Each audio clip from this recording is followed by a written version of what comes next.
Morning comes early to the commercial fishing village at Pier 38 in Honolulu. This is the home of the United Fish Agency's Fresh Fish Auction and the final stop for the boats of Hawaii's commercial fishing fleet. It's the only fish auction of its kind between Tokyo and the eastern seaboard of the United States. And the tuna, swordfish, and other pelagic species brought to market here from the surrounding waters are world renowned for their quality and freshness. It's here on the auction floor, day after day, that fish buyers, representing domestic and international markets, aggressively bid on some of the ocean's most valuable and sought-after catch. One by one, these fish are wild-caught, brought to market, and then distributed across supply lines that end up on the dinner plates of restaurants and households across the continents. When the auction bell rings at the crack of dawn, it's hard to escape the feeling that something big and important is taking place that goes well beyond the livelihoods of those working within the fishing community. After all, nearly 50% of the world's population relies on the ocean as its primary source of protein. Behind each of these fish, there is a story that the average consumer rarely, if ever, has an opportunity to fully experience and appreciate. We can begin to grasp it by watching the action unfold on the auction floor. We can see how it ends up in the seafood sections of our favorite supermarkets. But in order to truly understand this story in its entirety, we must look to the high seas where it all begins and see for ourselves, from the perspective of the fishermen whose courage and sacrifice make this all possible.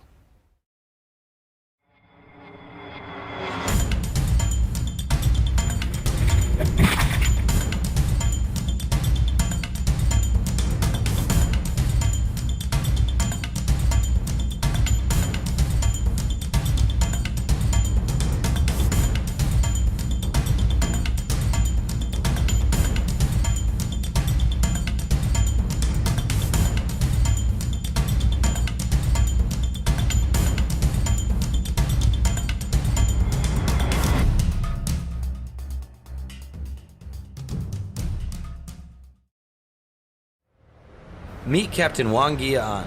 He is Hawaii's first Vietnamese swordfish captain and has been fishing for tuna and swordfish in these waters since 1989. His boat, the Jackson T, is one of the biggest and best equipped in the Hawaii fleet, and as if that wasn't enough, he is also a renowned songwriter and poet, with thousands of fans around the world following on his website, which as of production boasts nearly 3 million hits.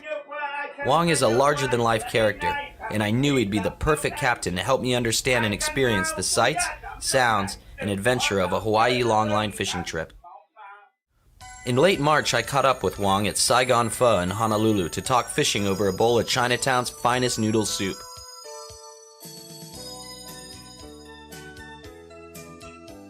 Wang told me that he would be delighted to have me as a guest on an upcoming swordfish trip, and after a thorough briefing on fishing boat safety and a crash course on life at sea, we made plans to embark on an unforgettable journey together.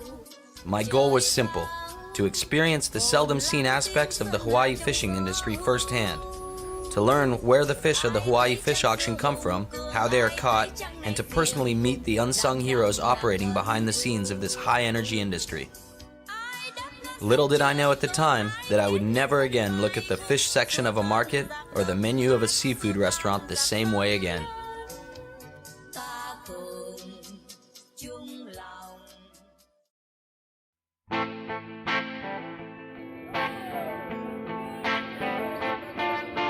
The Jackson T leaves Honolulu for sword fishing grounds in the late morning of March 19th.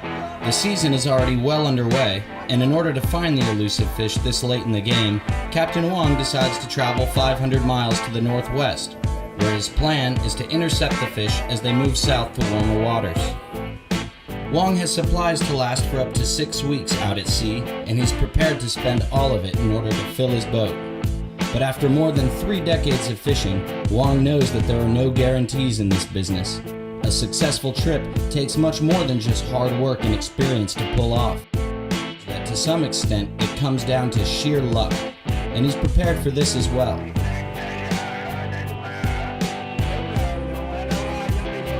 As his crew begin to prepare the boat for operation, Wang talks to a few of his fellow captains on the radio. There's a lot of water out here, and finding fish in the vast Pacific is not an easy task.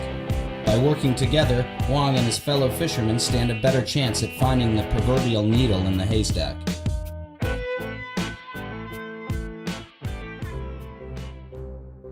Three days into the steam out to the grounds, a major problem is encountered, and I see for myself what Wang meant back in Honolulu when he told me that self-reliance, ingenuity, and the ability to improvise are the hallmarks of survival at sea. The boat has run over a cluster of free-floating marine debris in the early hours of the morning, and the large mass of discarded netting and abandoned fishing gear has fouled the boat's propeller, halting all progress towards the fishing grounds. Stranded hundreds of miles from land and unable to maneuver, the Jackson T is at the mercy of the ocean. The propeller must be freed, and in order to do that, someone will have to dive into the 65-degree water and cut away the debris.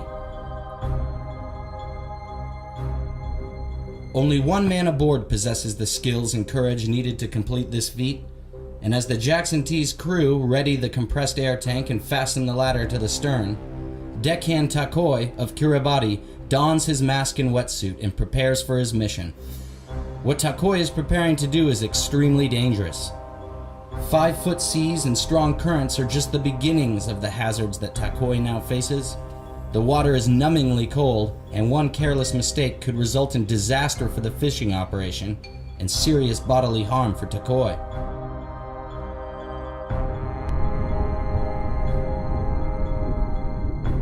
Carefully diving to avoid the crushing force of the boat's hull, Takoi latches himself to the propeller structure underwater and begins cutting with the knife tied to his wrist.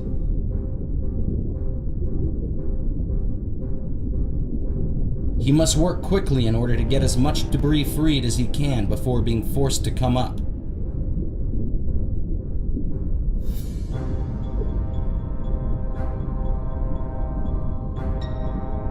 After 15 minutes of brain-freezing work under the boat, Takoi resurfaces.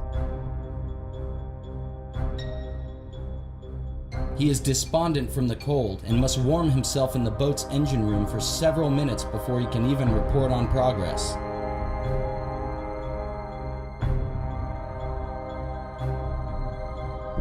The report is not optimistic. Debris remains tightly wound around the boat's shaft connecting the propeller to the engine and will require at least one more dive to fix. With the conditions worsening and the water as cold as it is, time is of the essence. Using my underwater camera equipment, however, Takoi, Captain Wang, and I are able to work together to formulate a strategy for removing what remains of the gear. As the boat continues to drift in the swells, Takoi gears up for what we all hope will be his final dive. Captain Wang and the entire crew hold their breath as Takoi disappears once more. No one is making money right now, and unless the problem is resolved, the trip will end early and unsuccessfully. The stakes are high, and everyone is counting on Takoi's abilities to get the Jackson T back on track.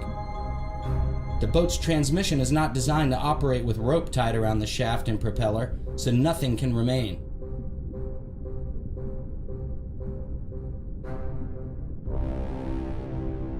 With the debris cut away, Takoi signals to the crew above, who pull it to the surface.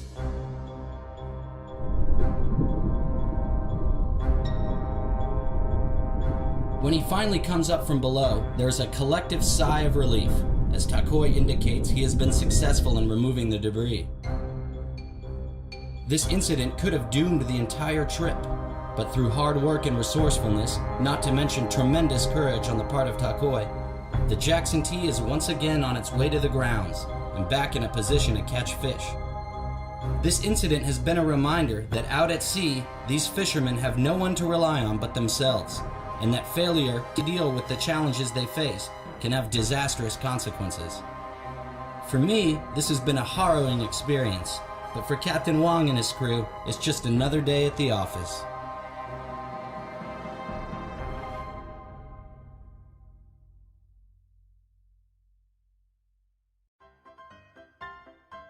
A longline fishing operation is a beautifully simple yet highly efficient setup. Gear is put in the water just after sunset, starting with a heavy radio buoy attached to the 4mm monofilament mainline. As the boat travels, the line is rolled off the spool and the fishermen regularly snap smaller branch lines as it goes out. Each branch line ends with a large hook baited with a mackerel fish. Fluorescent light sticks are periodically tied on these lines as well to attract fish in the dark of night. It takes several hours for the 40 miles to be set, and when it's all done, the fishermen grab a few hours of sleep before they begin the haul and see what fish have found their way onto the hooks.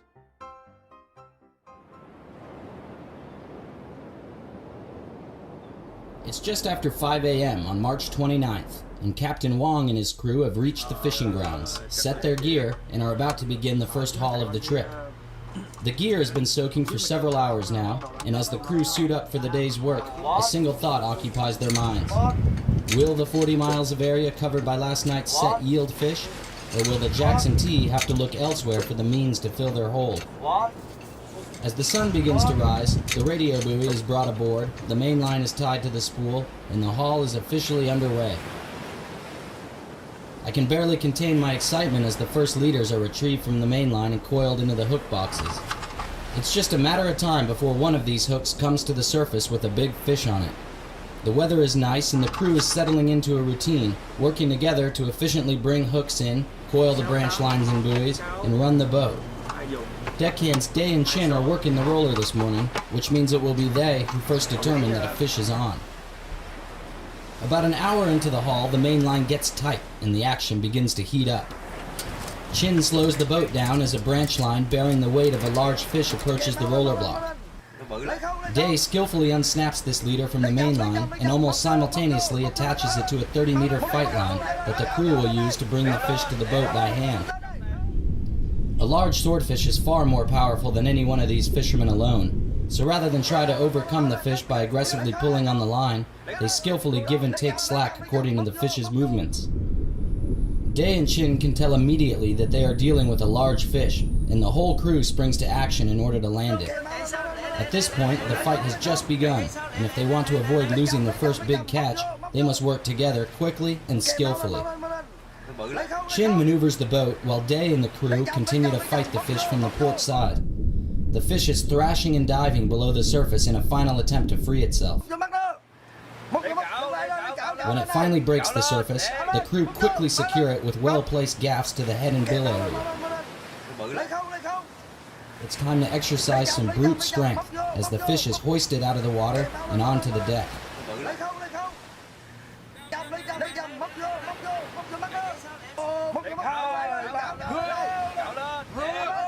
The Jackson T has landed its first fish of the trip, and it's a large sword, just what they're looking for.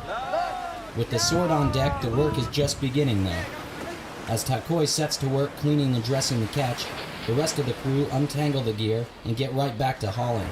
If they're lucky, they will repeat this process several more times before day's end.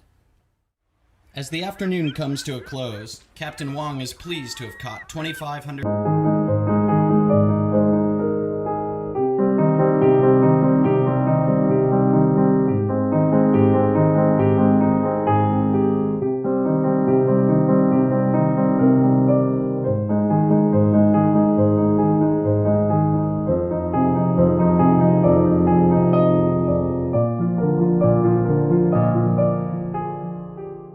pounds of swordfish on his first set. If he can keep up this pace, he'll be headed home by the end of the month with a full boat of fresh fish. The crew celebrate the day's successes by enjoying a bit of the catch for themselves. In a restaurant back home, a table full of fresh swordfish steaks and big eye ahi poke would fetch many hundreds of dollars. But for the fishermen of the Jackson T, it's just one of the perks that come with the job. Tonight, they will set their gear all over again, and in the morning, they hope to match the productivity they saw today.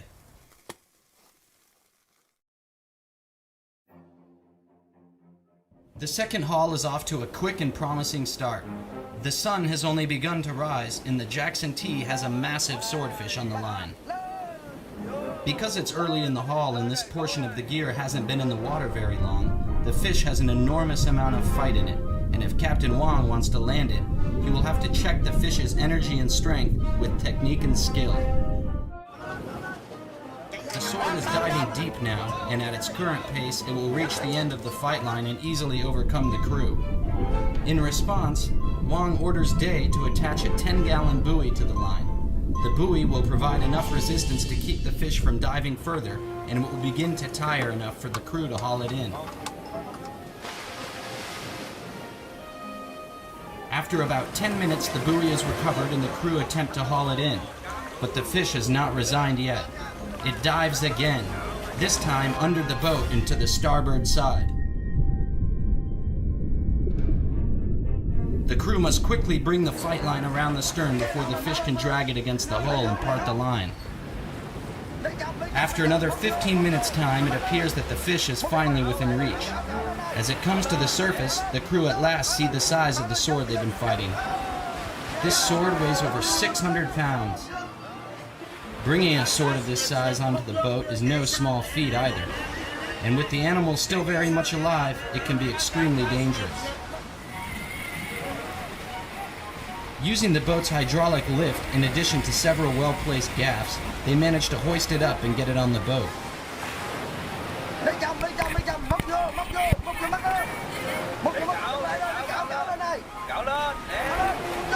The day couldn't have started better for the Jackson T, and as I watch in amazement, several more good-sized swords are brought on board.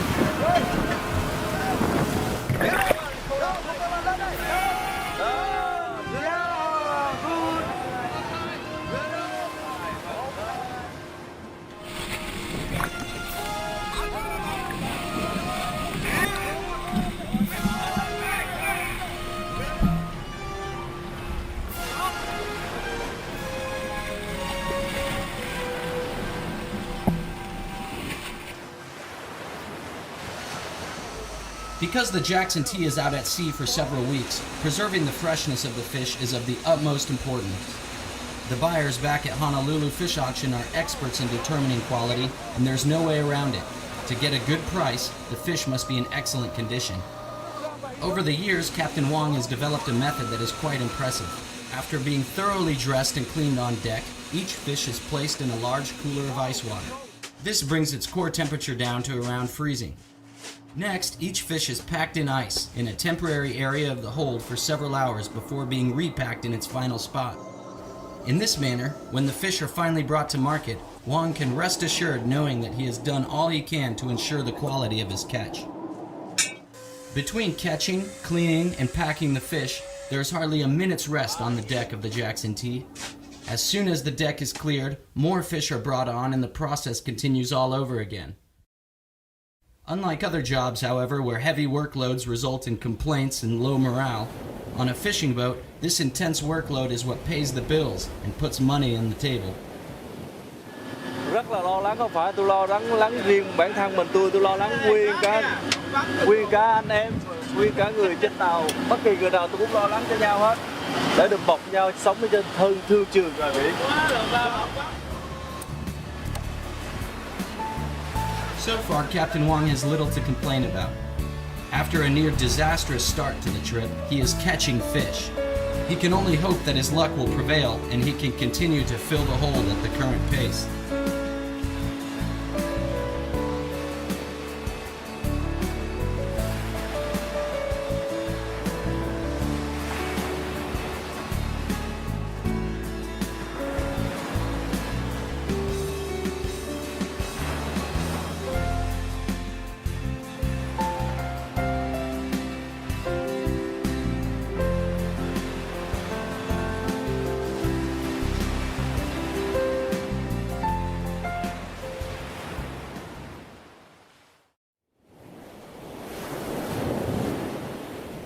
It's been nearly 3 weeks now, and thanks to good fishing, the Jackson T is ahead of schedule, as each set is proving to be more productive than the last. As the crew begin hauling gear for the 20th set, they're in for a few surprises, and so am I. When a branch line comes up bearing tremendous weight, the crew assume it's another big swordfish. When they begin to haul it in, however, they realize that a giant devil ray has found its way onto their gear. With a wingspan of around 8 feet, this gentle giant is truly a wonder of the sea. Fortunately, it spits the hook and swims away unharmed. Every one of these fishermen have tales of strange sightings out at sea, and this devil ray is just an addition to the existing catalog. As the last branch lines of the set are hauled in, the Jackson T is in for one more surprise. This time, a 400-pound swordfish is hooked, and as it's brought in, its mate is seen swimming free around the boat. Swordfish can be extremely aggressive. They have been known to attack the boats that have hooked them, and since they often travel in pairs, the mates have been observed swimming around their hooked partner. This is rarely if ever documented, however, and it's exciting to see firsthand. Though a bit more common for the fishermen of the Jackson T, I'm still very impressed by the size of some of the mako sharks that end up on the gear. The Jackson T does not keep sharks on board, and instead cuts them free. But the 12-footer caught on the last set did not need any help freeing itself. In fact, it did a remarkable job, thanks to its hundreds of razor-sharp teeth and tremendous body strength. Being in close proximity to such a beautiful and powerful creature, and one with so many teeth, allows me to appreciate being on the boat all the more.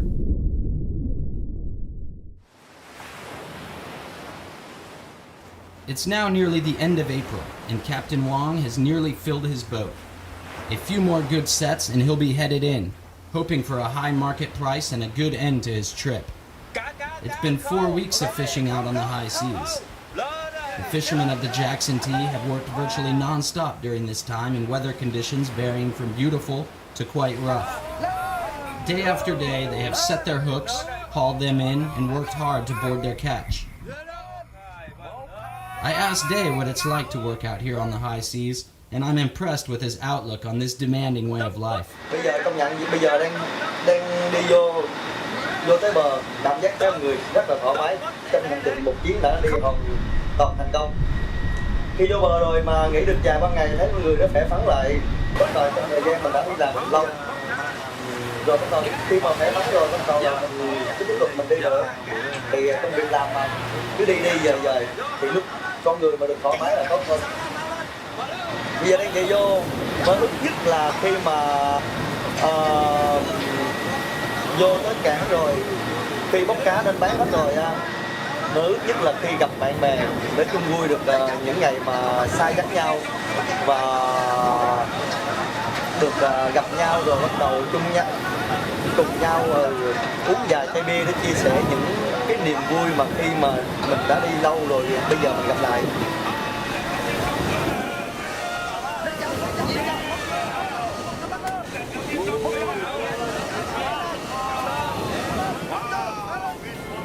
Day is certainly right about one thing. It feels great to be headed home. After over a month on the high seas and with a boat full of swords, spirits are high and the energy is palpable on board the Jackson T. The crew prepare a final feast and kick back for a bit, at last able to relax and enjoy themselves.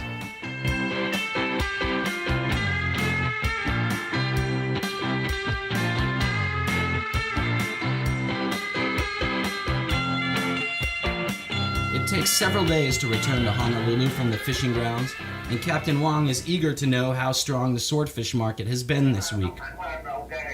A difference in price of just a few cents per pound can make a big difference when dealing with tens of thousands of pounds. As the Jackson T makes port and prepares to offload their catch, tensions are high once again as Captain Wong awaits the auction bell. We're back at the United Fish Agency auction where it all began 6 weeks earlier. This time it's the Jackson T that's selling, and I feel a special connection to the fish I see here on the auction floor. After all, I was there as each of these fish were caught and brought on board. I sincerely hope that Captain Wong will get a good price for his catch, and I'm happy that at this point he seems optimistic. I be happy about $5 something. I be happy. And I hope $4. That's $4. That mean maybe they go $6. Last week, only today they start $5, and they go to $5.10. I believe maybe $6.50. You know, because it takes long time. It takes long time. Now you know how much? $5.40. $5.40. The demand for fresh seafood is as high as it's ever been, and as long as buyers continue to show up each morning to bid on the day's catch, captains like Wong and boats like the Jackson T will be headed back out to try their luck on the high seas. It's been a privilege to have experienced what life is like for the fishermen who are responsible for supplying the market, and to have seen firsthand where these fish come from and how they're caught. Wong is an exemplary captain with a tremendous amount of respect for the ocean that sustains his livelihood. It's truly been an unforgettable experience. Always fishermen work too hard, but sometimes we don't know the market. Sometimes we win, sometimes we lose. But the job we have to keep go. You know, we have to work all the way.